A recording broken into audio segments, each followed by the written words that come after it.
నమస్తే, welcome to our channel. నేను సిరి. ఏపీలో ఎన్నికల తర్వాత ఈవీఎంల స్ట్రాంగ్ రూమ్లకి భద్రత ఉందా లేదా, ఎందుకంటే అవి డేంజర్లో ఉన్నాయని చెప్పేసి అయితే కొన్ని వార్తలు వస్తున్నాయి. ఇందులో ఎంతవరకు వాస్తవం ఉంది అనేది మనకు వివరించడానికి మనతో పాటు ఉన్నారు ప్రముఖ రాజకీయ విశ్లేషకులు కిలారు నాగార్జున గారు. నమస్కారం సార్. నమస్తే సార్, ఇప్పుడు చూస్తున్నట్టయితే ఏపీలో ఎన్నికల తర్వాత ఈవీఎం మిషన్స్ ఏవైతే పెడతామో స్ట్రాంగ్ రూమ్స్గా మనం పరిగణిస్తామో ఆ స్ట్రాంగ్ రూమ్స్కి అసలు భద్రత లేదు అన్న వార్తల్లో కొన్ని వస్తున్నాయి అండ్ కొన్ని సంఘటనలు కూడా మనం చూసాము. అయితే ఇప్పుడున్న పరిస్థితుల్లో మరి ఈవీఎం మిషన్స్ పెట్టిన స్ట్రాంగ్ రూమ్స్ పరిస్థితి ఏంటి? నిజంగానే అవి భద్రంగా ఉన్నట్టేనా ఈవీఎం మిషన్స్, లేకపోతే కొన్ని వార్తలు కూడా వస్తున్నాయి ఏంటంటే ఈవీఎం మిషన్స్ దగ్గరికి కూడా కొంతమంది అంటే ఏజెంట్స్ వెళ్ళారు, ఓపెన్ చేసి కూడా చూశారన్న వార్తలు అండ్ కొంతమంది ఎత్తుకెళ్ళారన్న వార్తలు కూడా వస్తున్నాయి. మరి ఇందులో వాస్తవం ఉందంటారా? అంటే జనరల్గా ఎక్కడ కూడా స్ట్రాంగ్ రూమ్స్ ఏవైతే ఉన్నాయో వాటి దగ్గర భద్రత అనేటువంటిది చాలా పటిష్టంగా ఉంటుందమ్మా. ఎందుకంటే టోటల్ ఎన్నికలనంతా కూడా ఈ జరిగే వ్యవస్థ మొత్తం దాని మీదే ఆధారపడి ఉంటుంది కాబట్టి. సో ఇంతవరకు మనకి చరిత్రలో ఈవీఎంస్ వచ్చిన తర్వాత స్ట్రాంగ్ రూమ్లోకి వెళ్ళి ఈవీఎంస్ ఎత్తుకెళ్ళారు అనేటువంటిది, దాన్ని మ్యానిపులేట్ చేశారనేటువంటిది మనం చూడలేదు. అయితే ఏంటంటే కొంతమంది అత్యుత్సాహం ఉన్నటువంటి ఆఫీసర్స్ ఉన్నప్పుడు ఏంటంటే వాళ్ళు ఫేవరబుల్గా ఉన్న వాళ్ళకి ఏదైనా చేయటానికి ఏదో ప్రయత్నం చేసే సందర్భం ఒకటి అరా ఉంటుందే, కానీ చేసినా ఏం చేయగలుగుతారు? ఎక్కడ కదిలించడానికి ఉండదు. సీల్స్ ఉంటాయి. ఆ సీల్స్ ఓపెన్ చేసేటప్పుడు కూడా రెండు పార్టీ వాళ్ళు ఉండాలి, పలానా టైం అని దానికి ఫిక్స్ చేసుకొని ఇది చేసుకోవాలి.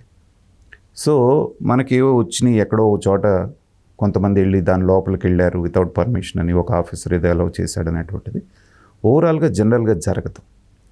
కానీ ఇప్పుడు అనుమానాలు ఎందుకు వస్తున్నాయంటే, మొన్న ఎలక్షన్స్ మనం చూసాం ఎంత హింసాత్మకంగా జరిగినాయి అనేటువంటిది. మధ్యాహ్నం వరకు 2-3 వరకు బాగా జరిగినటువంటి ఎలక్షను 3 నుంచి 4 మధ్యలో విపరీతమైనటువంటి దాడులు ఇవన్నీ జరగటానికి కారణం ఏంటంటే, ఒక వర్గం వాళ్ళు ఓడిపోతున్నాము అనేటువంటి ఒక ఫీలర్ వాళ్ళకు వచ్చి ఒక అంచనాకి వాళ్ళు వచ్చి అక్కడి నుంచి దాడులకు తెగబడ్డారు. ఆ తర్వాత 2 రోజుల పాటు అటు పల్నాడులో కానివ్వండి, లేకపోతే తాడిపత్రిలో కానివ్వండి, మిగతా చోట్ల జరిగినటువంటి ప్రతిదాళ్ళు మనం చూసాం. ఇలాంటి సందర్భంలో ఎలక్షన్ అప్పుడే ఇంత గందరగోళం చేసినప్పుడు ఓడిపోతాము అనేటువంటి భావన వచ్చినటువంటి వాళ్ళు రేపు కౌంటింగ్ మాత్రం సరిగ్గా జరగనిస్తారా లేదా అనేటువంటి అనుమానాలు చాలామంది వ్యక్తం చేస్తున్నారు. సో ఇప్పుడు జరిగినటువంటి పరిస్థితులను చూస్తూ ఉంటే కూడా ఆ భయాందోళనలు మామూలు వ్యక్తులకు కూడా కలుగుతున్నాయి. అందుకనే మొన్న వాళ్ళు చాలా స్ట్రాంగ్గా కొంతమంది ఎస్పీలని మార్చడం, సస్పెండ్ చేయటం, కలెక్టర్ని ట్రాన్స్ఫర్ చేయటం, పల్నాడు కలెక్టర్ని, తర్వాత 25 కంపెనీల పారామిలిటరీ ఫోర్స్ని ఎలక్షన్ దగ్గర నుంచి పంపించిన తర్వాత ఎలక్షన్ అయిపోయి కౌంటింగ్ అయిన తర్వాత కూడా చాలా రోజులు అక్కడ ఉంచండి అని చెప్పడం, ఇదంతా దేనికి సంకేతం అంటే ఏమాత్రం కొద్దిగా కూడా అక్కడ గొడవలు జరగకుండా ఉండటం కోసంగా కేంద్ర ఎన్నికల సంఘం అనేటువంటిది చాలా స్ట్రిక్ట్ యాక్షన్ తీసుకుంటుంది. దాంట్లో ఏ రకమైనటువంటి అనుమానం లేదు. అయితే ఏంటంటే వాళ్ళు కూడా ఊహించలేదు ఎన్నికల తర్వాత ఇంత హింస జరుగుతుందని. ఎన్నికలు సాఫీగా జరిగిపోతున్నాయి కదా, పర్వాలేదులే అన్నటువంటి కొంత అలసత్వంతో వాళ్ళు ఉండటంతో ఏంటంటే రాష్ట్రంలో ఈ అలజడి జరిగింది.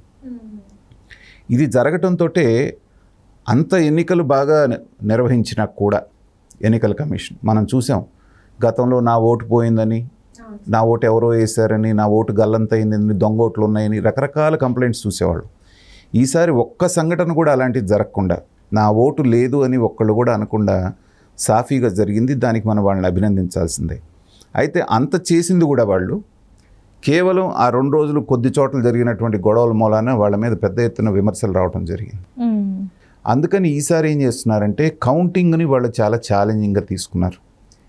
ఇందాక కూడా అనంతపూర్ ఎస్పీ మాట్లాడటం చూశాను నేను. ఆవిడ చాలా స్ట్రాంగ్గా చెప్తున్నారు, ఎవరైనా సరే ఈవీఎంలు అనేటువంటి ఆలోచన వస్తే కూడా బాగోదు, మేము చాలా స్ట్రిక్ట్గా దాన్ని మేము ఇచ్చేయబోతున్నాము అనేటువంటిది ఆవిడ స్ట్రాంగ్గా చెప్తున్నారు.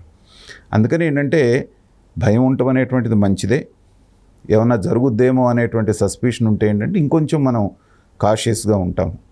అయితే ఒకటి మాత్రం చెప్పగలను, అధికారం కోల్పోతున్నాము అని ఎవరైతే అంటారో వాళ్ళు లాస్ట్ మినిట్ వరకు ఏది చేసైనా దాన్ని ఏదో రకంగా ఆపాలని. ఇప్పుడు పులివర్తి నాని గారి ఇష్యూ చూసాం మనం, ఆల్మోస్ట్ హత్యాయత్నం. ఇంకొక 2 సుత్తి దెబ్బలు ఆయన మీద, వాళ్ళ గన్మ్యాన్ మీద పడేటువంటి దెబ్బలు ఆయన మీద పడి ఉంటే ఏం జరిగిందో తెలియదు, ఉప ఎన్నిక రావచ్చు.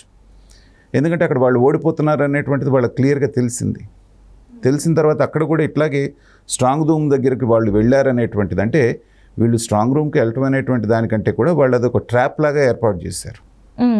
స్ట్రాంగ్ రూమ్ దగ్గరికి వాళ్ళు వెళ్ళారు, వైఎస్ఆర్సీపీ వాళ్ళు అనగానే తెలుగుదేశం వాళ్ళు వెంటనే వెళ్ళిపోతారు కాబట్టి అక్కడ దాడి చేయాలనేటువంటి ప్లాన్లో భాగంగా వాళ్ళు ఇక్కడ స్ట్రాంగ్ రూమ్ దగ్గర వాళ్ళు ఏదో చేస్తున్నారనేటువంటి ఒక రూమర్ని వాళ్లే పుట్టించి పులివర్తి నాని అక్కడికి వెళ్తే అంత దారుణంగా దాడి చేయడం జరిగింది.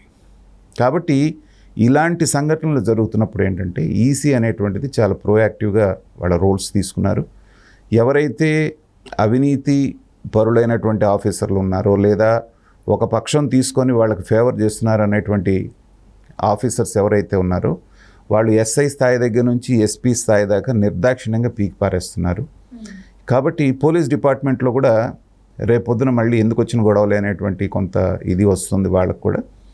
వాళ్ళు కూడా జాగ్రత్తగా ఉండి రేపు జరిగిపోయేటువంటి కౌంటింగ్ని సజావుగా జరిపించడానికి అన్ని రకాలుగా వాళ్ళు సిద్ధం అవుతున్నారు.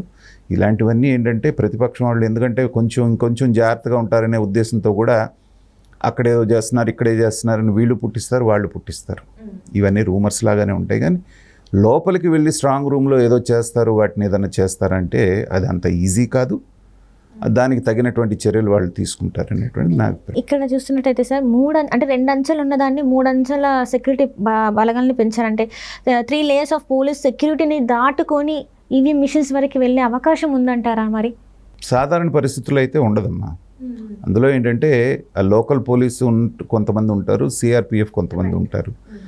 లోకల్ పోలీస్ అన్నా కాస్త ఏదన్నా ఈల్డ్ అయ్యే అవకాశం వాళ్ళకున్న పరిచయాల మూలానో ఇంకో మూలానో ఉంటుంది. కానీ వెళ్ళి లోపలికి వెళ్ళి ఏం చేస్తారు వీళ్ళు?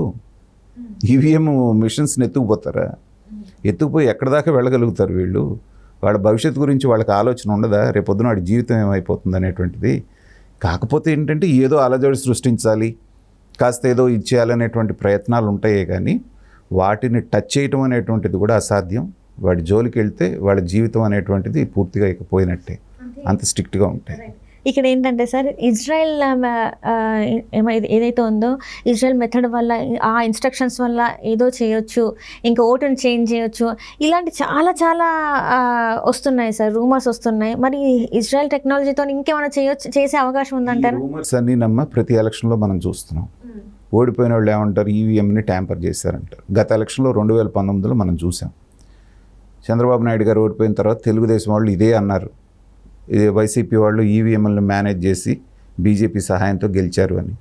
సింపుల్ కామన్ సెన్స్ క్వశ్చన్ ఒకటి వేసుకుందాం మనం. 2014లో తెలుగుదేశానికి వైఎస్ఆర్సీపీకి ఉన్న గ్యాప్ కేవలం 1.5%. 1.5%తో గెలిచిన తెలుగుదేశం. అదే మళ్ళీ 2019కి వచ్చేటప్పటికి వాళ్ళ పక్కన పవన్ కళ్యాణ్ లేడు, బీజేపీ. పవన్ కళ్యాణ్ది 6%, బీజేపీది 1-2%. 0.86% వచ్చినా వాళ్ళు జగన్మోహన్ రెడ్డికి ఏమన్నారు, వాళ్ళది ఒక 2% ఉంటుంది. 8% అక్కడ పోయింది కదా. యాంటీ ఇన్కంబెన్సీ అనేది 5 సంవత్సరాలు పాలించిన తర్వాత ఒక 2%, 3% ఉంటుంది కదా. 10% అక్కడే కనబడుతుంది మనకి. సో ఇంకా వాళ్ళు ఈవీఎంలు ట్యాంపర్ చేశారు, చెందారు అనేటువంటిది ఇవన్నీ రూమర్సే కానీ దానికి అవకాశం లేదు. దానికి నిర్దిష్టమైనటువంటి సాక్ష్యం ఇంతవరకు ఆరోపణలే కనపడుతున్నాయి. కానీ ఈవీఎంని ట్యాంపర్ చేయొచ్చు అనేటువంటిది ప్రాక్టికల్గా ప్రూవ్ చేసి ఆన్ రికార్డ్ చేసిన వాళ్ళు ఎవరు లేరు. కాబట్టి ఈ వ్యవస్థలో మనం నడుస్తున్నప్పుడు అది బాగా నడుస్తుందని నమ్మాల్సిందే. Right sir, right. Thank you so much sir.